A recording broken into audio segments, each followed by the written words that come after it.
Election day still more than a month away, but the voting's already started with people mailing in ballots, and in-person early voting starts in 15 days. This year, when you cast your vote, you'll see a lot of changes, though, because of the pandemic. Fox 8's Lindsay Tuman live at the old Guilford County Courthouse. That's where the Board of Elections is based. And Lindsay, kind of walk us through what we're going to see at the polls. So Brad, every 4 years for presidential elections, it already means a lot of preparations and a lot of work. They get more voters, and that means they have a lot more to account for. Then you add the pandemic on top of that, and that means the Board of Elections offices have really been doing double duty, making sure that they're able to keep health and safety at the forefront as well. So the first challenge for the local Board of Elections office is to really find the space to make sure they can really distance all of the workers.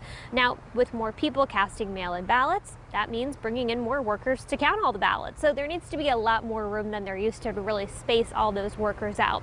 Very similar challenge they're facing at the polls. So when you go to vote in person, if you choose to do so, you'll see social distance markers on the ground, also larger polling places like gyms and parking lots where people can easily keep 6 feet apart.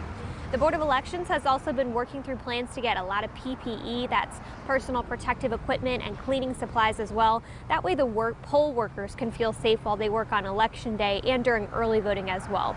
They're also working on the plans for curbside voting for those who are not able to walk inside the polling places, so that can also be done safely. And for those who will be going inside to vote, the health and safety guidelines should be pretty visible to you. Precinct officials are going to have masks and shields, and we'll be sanitizing regularly. Voters will have one pen that they can use to sign and then go vote and take home as a souvenir.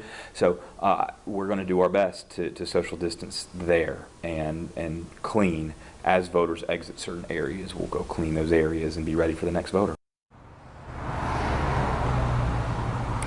We hear a lot of those keys pretty often nowadays. Lots of extra cleaning, face coverings, and of course social distancing too. Those are going to be the takeaways at the polls as well. But a big focus is really pushing people to vote early. And again, 15 days away from early in-person voting across the state. So that should be a good option, with plenty of locations that you'll be able to go through the end of the month. And of course you can vote by mail as well. That's going on right now, and you can request a mail-in ballot through October 27th. But again, early is better. It takes a little bit of time to mail you your ballot and then mailing it back. You don't want to run into any complications with that. So if you can do it early, the earlier the better. And just do that through the Guilford County Board of Elections, either here in person, or you can go on the website to do that as well. Ahead here at 9 o'clock, I'm going to tell you about another challenge they're facing, and that has to do with having the poll workers, especially those with experience. Again, that's ahead at 9 o'clock.